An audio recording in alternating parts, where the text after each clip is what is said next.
So, hello, good day sa inyo, class. So, ngayon, pag-uusapan po natin ang Region 5 or Bicol Region, also known as the Bicolandia.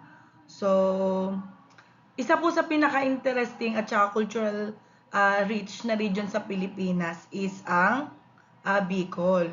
So, ang Bicol region is matatagpuan daw po sa pinaka-southern tip ng Luzon. So, binubuo po siya ng 6 na province. Yung Albay, Camarines Norte, Camarines Sur, Sorsogon, Sorsogon Island, no? Catanduanes, tsaka Masbate. So, meron siyang 18,054.3 kilometers squared na land area o halos 5.9% po ng buong Pilipinas. So, malaki po ang Bicol, no? Dati akala ko province lang yung Bicol, pero ano pala siya, no? Isa siyang region, no? So, almost 70% ng lupa is alienable or disposable, no? Habang yung 30% naman ay mga forest areas, no? So, sa physical geography naman, bounded po siya ng yung region ng Lamon Bay sa North Pacific Ocean. So, sa east naman yung Sibuyan Sea, tapos yung Ragay Gulf sa west. So, kaya strategic po yung location nun, no? Kasi open seas po siya. Kaya mayaman po ang Bicol sa biodiversity at natural resources. So, nung nagpunta kami ng Bicol, talagang pine-preserve po ng DENR yung kanilang forest, no? Yung biodiversity tsaka natural resources. Kaya alam niyo po ako kasi may allergic rhinitis. So madaling matrigger yung sipon ko. No, doon po hindi ako sinipon. No, kahit na napupuyat ako sa Bicol noon, maulan, naaambunan, hindi ako sinipon. No? Yung parang fresh air lagi yung mo doon naaamoy. So, isa po sa pinaka-unique sa Bicol is yung pagiging volcanic niya in origin, no? So, kasi nga, nasa loob po ng Pacific Ring of Fire, no? This is why marami po ditong mga bulkan, no? Hindi lang po mayon, may bulusan, no? Ang dami. So, marami po doong hot springs, no? Nakaligo kami sa hot springs sa bandang Sorsogon nung nagpunta kami. So, maraming crater lakes tsaka geothermal fields, no? Geothermal fields yung pinagkukunan nila ng kuryente doon. So, syempre pinakakilala of course yung Mayon Volcano. Kasi dahil sa kanyang, bakit kilala? Dahil sa kanyang most perfect natural cone, no? Perfect cone. Hindi ako nakapag-insert ng picture ko dyan no? So, napaka-perfect cone po, no? So, kung yung mga taga Bicol dito, no, 'di ba? Siguro nakita niyo na kung gaano kaganda, no? Ang ganda po pala sa Bicol. Gusto ko ang bumalik doon no, sa para mapuntahan ko naman yung ibang lugar pa na hindi ko napuntahan. So, yung Bulkang Mayon, para ngayon nag-aalburuto siya, 'di ba? Dahil sunod-sunod yung lindol. So, active volcano po siya. Kaya both po siya na tourist attraction and natural hazard. So, sa southern tip naman, no, so, sa southern tip naman is yung Bulusan Volcano. May isa pang volcano. Isa rin din po siyang active volcano. So, dahil po doon, malakas po yung geothermal energy sa Bicol, sa Tiwi, sa Albay. So, hindi ko na naman insert ang picture ko, no? Meron po kasi doon Bulusan Lake, no? Katabi po ng, sa laylayan po yun, kasi malaki po yung yung Bulusan Volcano. So, hindi rin tanaw yung Bulusan Volcano sa Bulusan Lake. Nakapunta po ako doon. Doon po sa Bulusan Lake, ang laki po ng land, ang area niya, ng water. Tapos, pwede kang mag-kayak, no? Sabi, 30 to 45 minutes boat ride yon. Kaya lang po kasi noon maulan. Kaya may bagyo, 'di ba signal number 4, kaya hindi namin tinry yung pagkakayak, no, sa Tiwi, no. Pero meron din sila dong ang dami preserve yung forest nila. Yung makikita sa anong pera yun, 1,000 ba na bulaklak doon nakita namin sa nagpicture ako sa Bicol, no. Meron doon yung flower na yun, yung nandun sa pera. Tapos yung or sa coins ba yun? Ano ba yun? Pag nakita ko yung picture sa send ko sa GC, no? So, dun po yun. Tapos meron silang hanging bridge na sobrang haba, kaya lang may bayad yun. Pagtatawid ka. Tapos nung time na yun, hindi kami pinayagan tumawid kasi nga 30 minutes siya, 30 to 45 minutes din siya na tatawirin kasi mahaba po yung hanging bridge. Eh baka po bumagyo na. Pero hindi po sila sarado, no? So, meron din po silang Bacon Manito sa Sorsogon naman yun hanggang Albay. So, yung landform sila and natural features, generally, hilly or mabundok, no, mountainous ang Bicol region. No, lalo na pag pupunta po kayo from Albay, no, pupunta po kayo kasi from airport, ang airport po is Daraga, no, tapos sa Albay, no, pagka po may flight kayo, iba-iba marami namang airport sa Bicol, pero kami kasi, ano kami Daraga, yung flight na nakuha namin. So, from Daraga, pumunta po kasi kami ng Karamoan, no, sa Kamsur, no, parang ilang bundok yung tinawid namin, talagang bundok-bundok, tas na puro sigsag, yung sigsag dito sa Maribeles, walang-wala doon kasi hili, ang taas, sigsag na sobrang taas, no, so iba, no, tsaka maganda na yung daan nila, hindi na yung bako-bako, sementado na.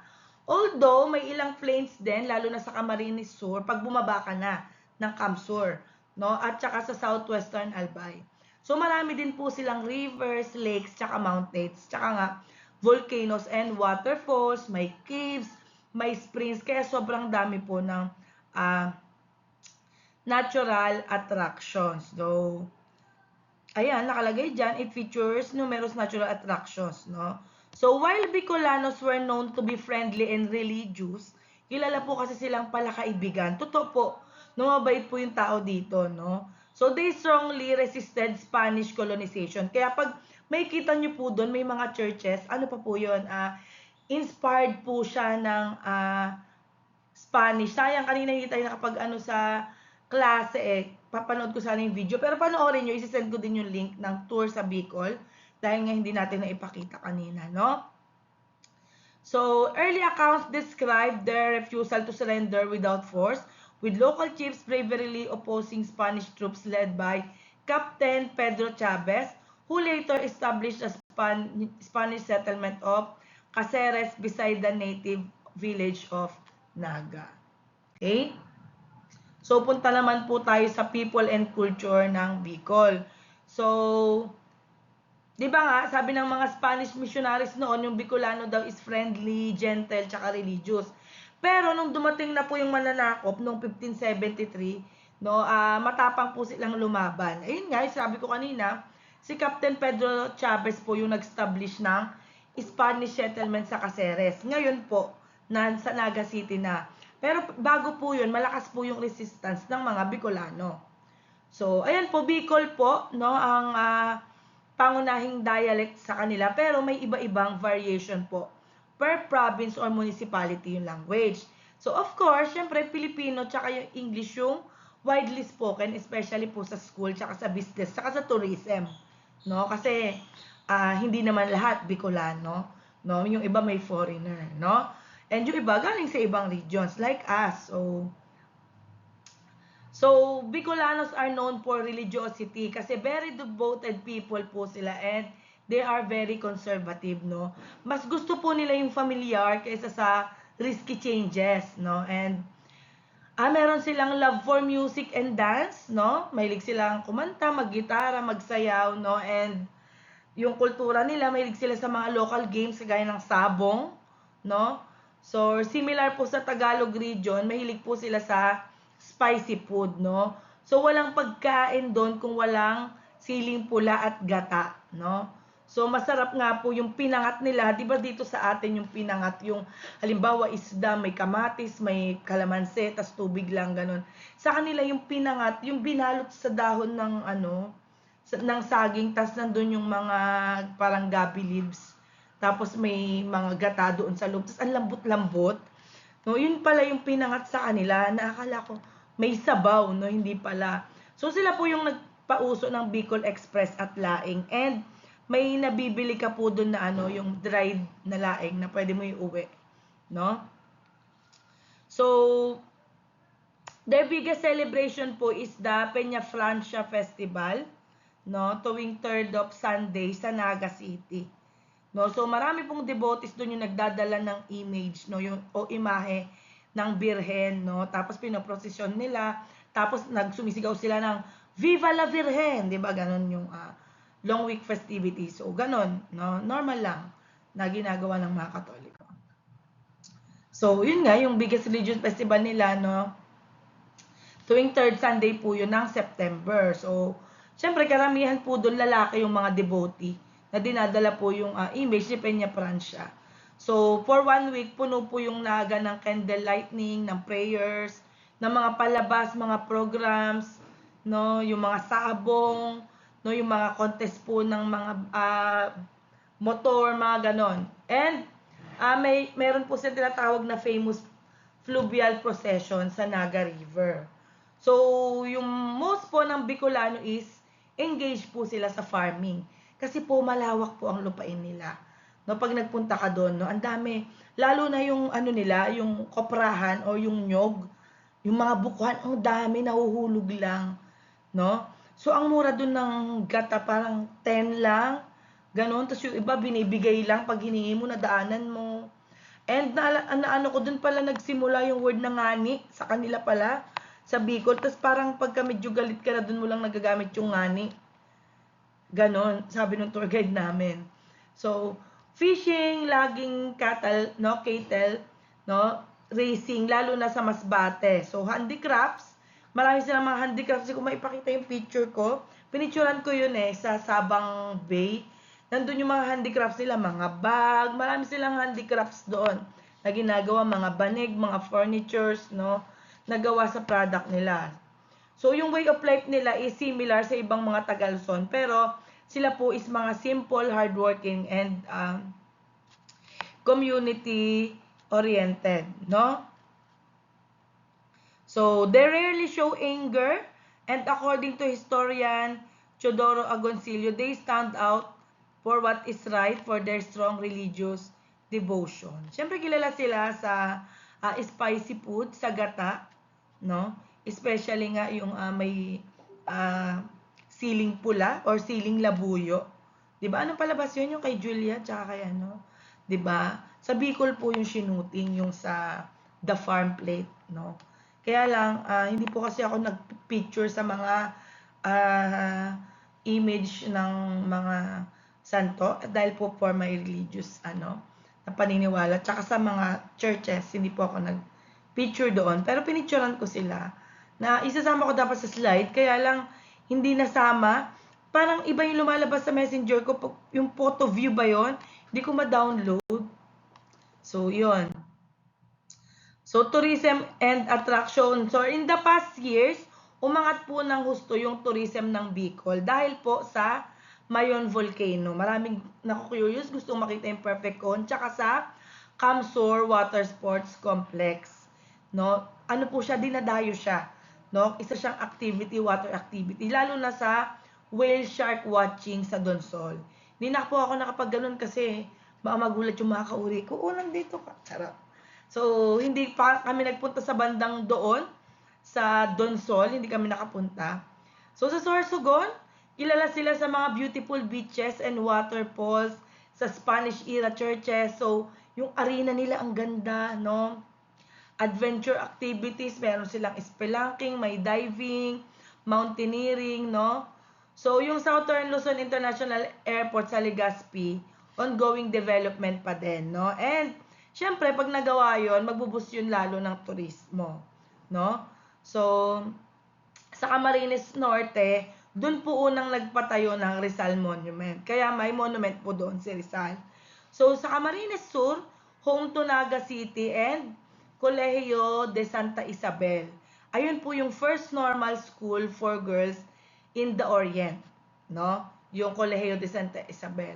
So, yung Catanduanes naman, or known as the Island Paradise in the Pacific, marami kasing tong Catanduanes, tagline, no? So, sa Masbate, yan po yung center of the Philippines geographically. Kasi nga, famous po sila sa cattle industry. So, yung Sorsogon, bahay namin, charot, home of the butanding whale or whale shark, yung butanding. Matuwan-tawan naman.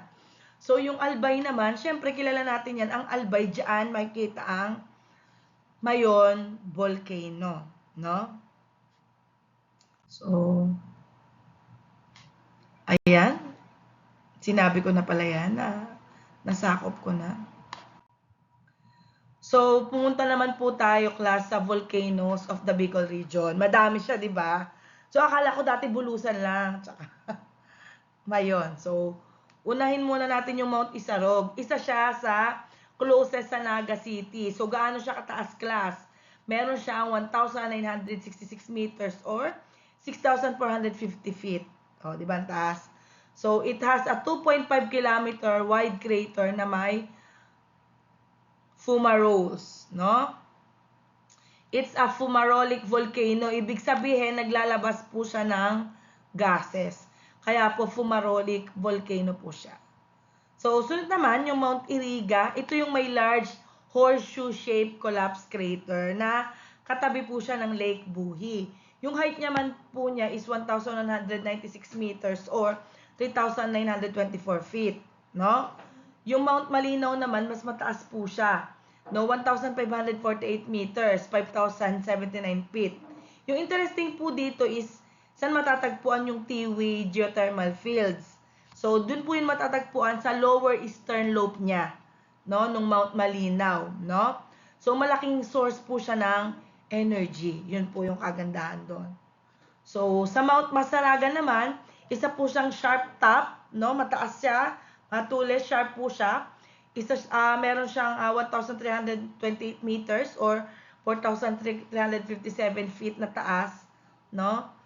At northwest po siya ng Mayon. So, syempre yung Mayon Volcano, siya yung pinakasikat. Bakit?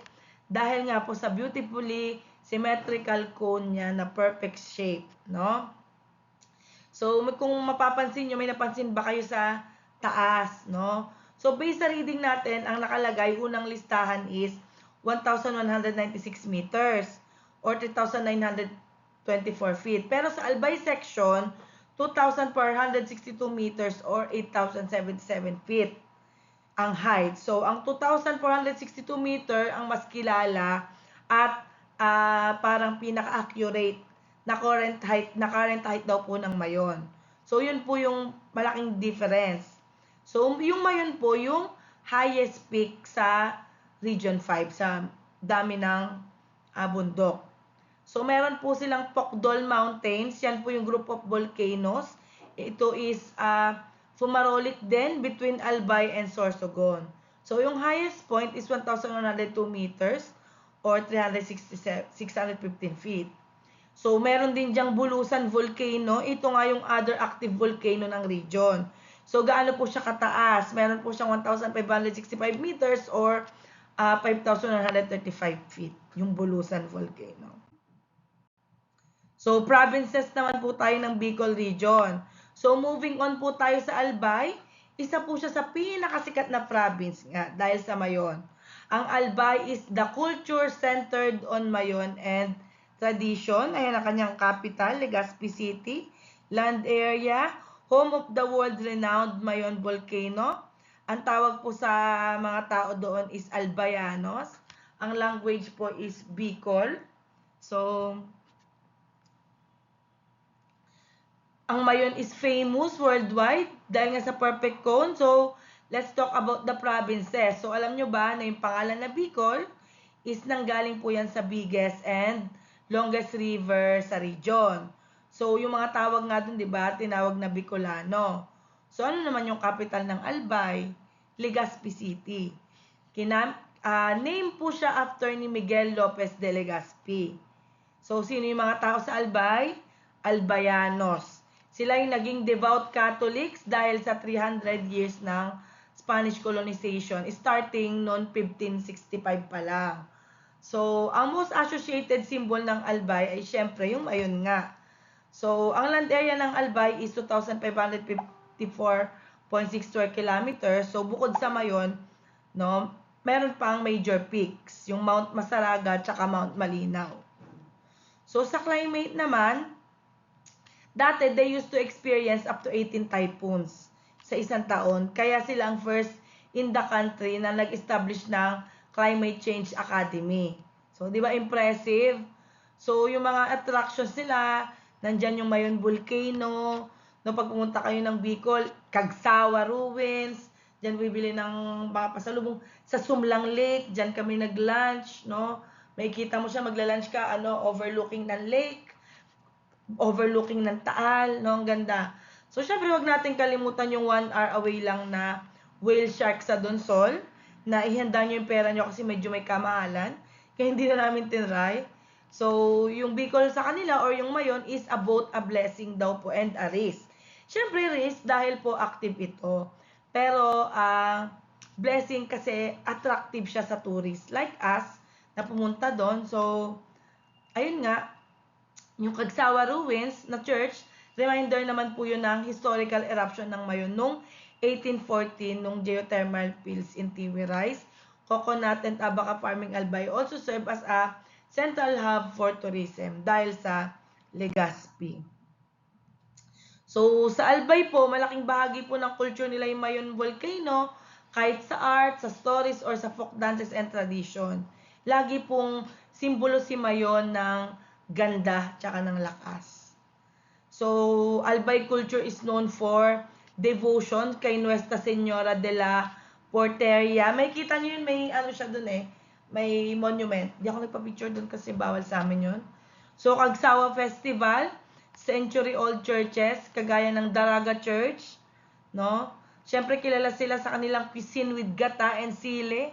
Dahil sa madalas po na eruption, kilala rin po yung Albayanos na resilience or pagiging handa at saka matatag sa spirit sa pagharap ng mga sakuna. Paano mo nasabi? Doon po, nung papasok pa lang yung bagyo, wala nang pasok lahat. So sa atin, di ba, pag may bagyo pa lang, doon pa lang mawawalan. Sa kanila, papasok pa lang ang bagyo, hindi pa papasok sa Pilipinas, wala nang pasok. Bakit? Para makapaghanda na. Tapos nasaksihan namin, kasi nga nasa Sorsogon kami noon, nung magsisignal number 4 daw, nung papasok na yung bagyo, sarado na lahat ng tourist attraction, hindi kami nakapag-island hopping. Kaya ang ginawa namin, nagpa-check-in na lang kami sa magandang hotel para safe. Kaya, di ba yung flight namin na-delay? So, sayang, hindi namin nakita yung ibang sa Sorsogon. Pero, ang ganda, ang sobrang ganda sa Bicol. No? Lagi silang ready. Kasi nga, pag daw bumabaha doon, lagpas tao. Sabi po ng tour guide namin, matindi daw po ang baha sa Bicol. Kaya sila po is always ready po sila sa baha. No? Maaga po yung government nila para mapaghandaan nila yung bagyo. Tas agad-agad po silang yung lumilikas. May kita namin, meron pa doon nagtatanggal ng yero. Nakikita namin tinatawid, no? So, ganun. So, let's move on naman sa Camarines Norte, ang culture of creativity and devotion. So, ang northernmost province ng Bicol, no? Yan po ay Camarines Norte, na ang capital is Daet. So, ito yung may unang monument ni Dr. Jose Rizal, Coco Martin yun, ni Dr. Jose Rizal sa buong Pilipinas. So, Camarines Norte is known for beaches like Bagasbas Beach. Sikat po yun sa mga surfers. Tsaka sikat po sa kanila yung pineapple industry, lalo na po yung Formosa pineapple, tsaka yung gold mining sa ilang areas. Since malapit po sila sa Quezon Province, yun po yung gateway connecting ng Bicol saka sa rest ng Luzon. So, yung Camarines Norte at Camarines Sur, dati po silang pinagsama. Tinatawag po sila dati na Ambos Camarines. Pero, na-separate po sila finally noong March 10, 1917. No? So, yung population po nila, based on 2015 pa to, so, total population nila is 583,313. So, meron po silang 251 na inhabitants, no, per square kilometers. So, kilala po yung Camarines Norte sa mineral deposits na gold, silver, iron, no. So, farming tsaka mining po yung pinaka-importanteng industries nila, no. So, attractions din nga, Bagasbas Beach, Mercedes Group of Islands, and sikat na Calagwas Group of Islands, no. Makikita po natin dito sa kanila yung culture nila na pagiging creative or malikhain tsaka religious. So, dyan po naging sikat yung paggawa nga ng pineapple fiber products, no? Or handicrafts, kagaya po ng basket, no? Yung gold jewelry, ganon. So, dahil nga strong po yung devotion nila o yung religious beliefs nila, nagdiriwang po din sila ng Black Nazarene sa Daet. Tsaka iba pa pong town fiestas.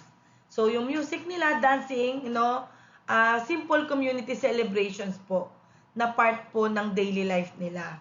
So, dahil nga gateway po ang Camarines Norte ng Bicol, halo-halong Tagalog at Bicolano na po yung kultura nila, no?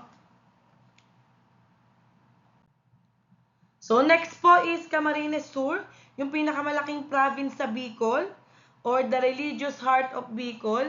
Diyan mo po matatagpuan yung Naga City, o considered as the heart of Bicol, dahil sa rich sa culture and religious traditions. So, sila po yung home of the Peña Francia Festival pa din. Isa po sa biggest religious event sa bansa. Dito rin po yung sikat na water sports, yung CWC or Camsur Water Sports Complex.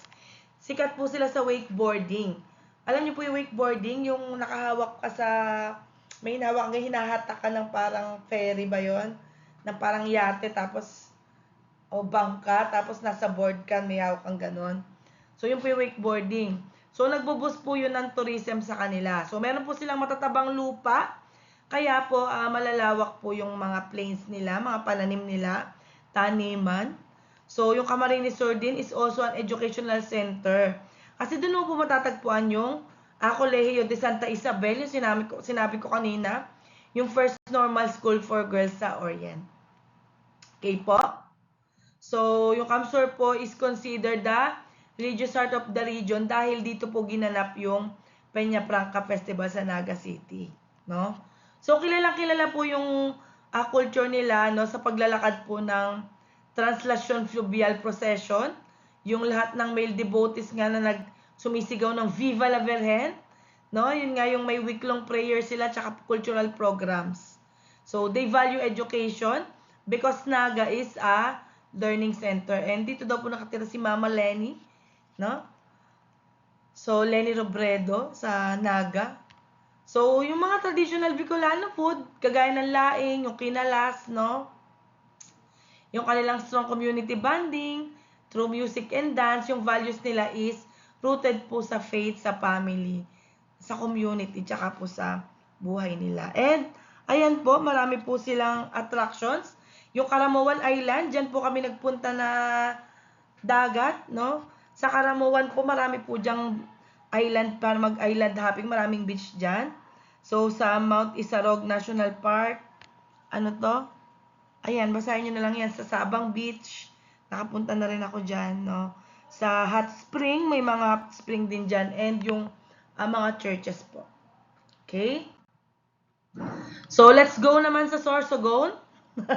Sa Sorsogon po, dyan po nakatira si Chis Escudero, ang southernmost province po ng Bicol. Dyan po matatagpuan yung Bulusan, no? Isa pang active volcano.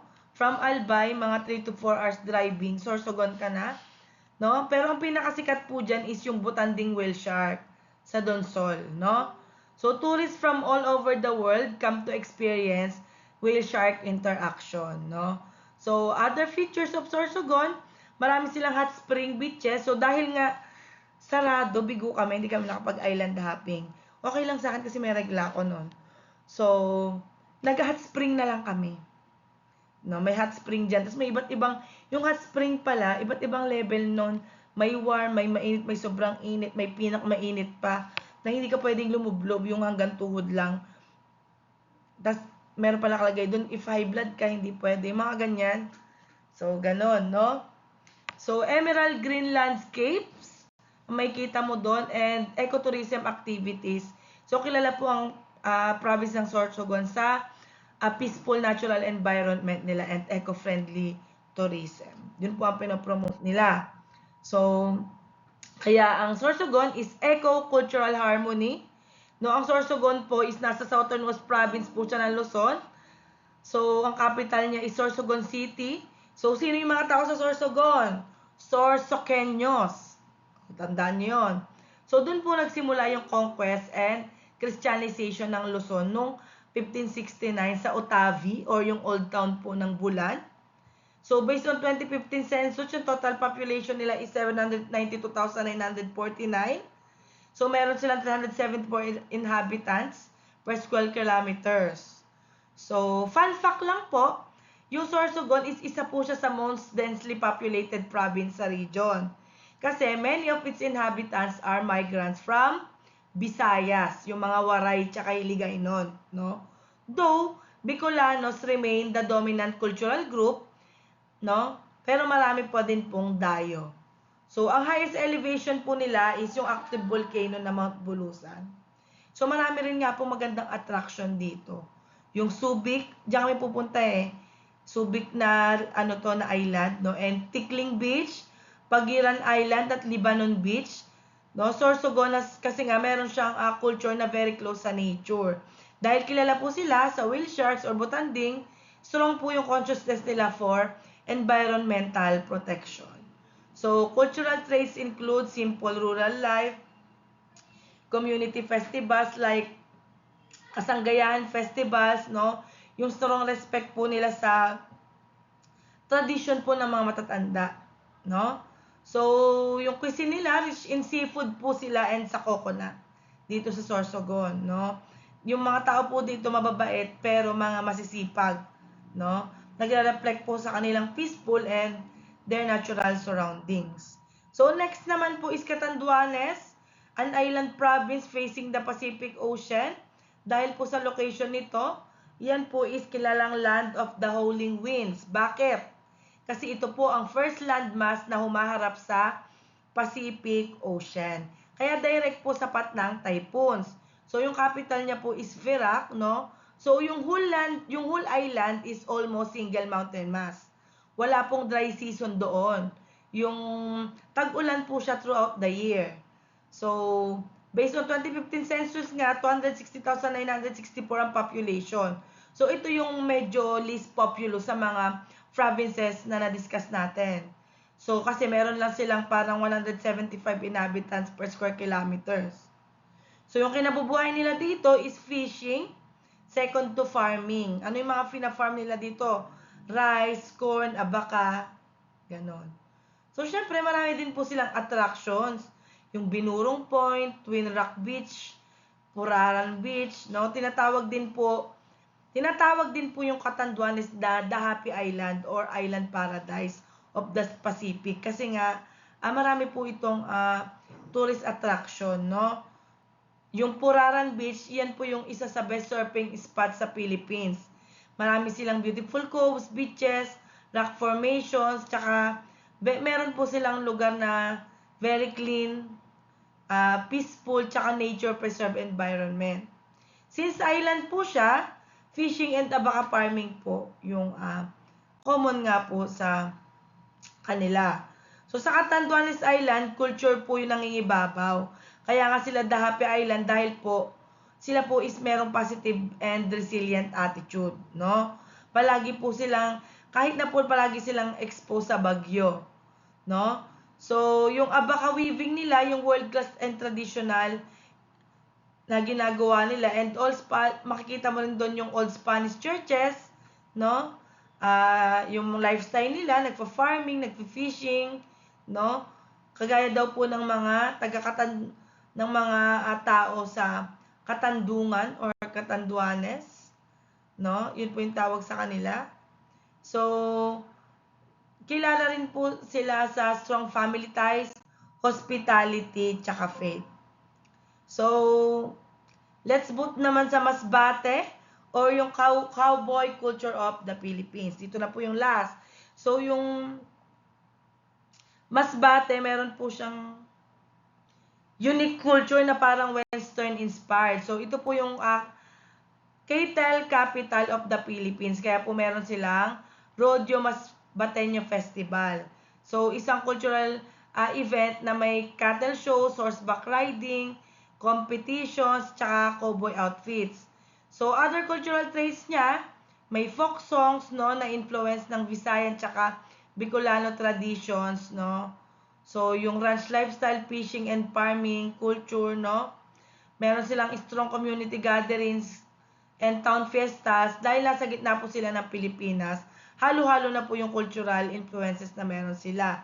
May Bicolano, Visayan, tsaka a bit of Mindanaoan. Okay po? So, class, bawat provinces po sa Bicol region ay may sariling cultural identity.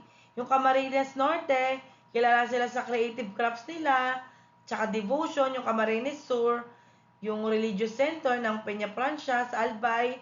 Yung tradition nila inspired ng Mayon, no?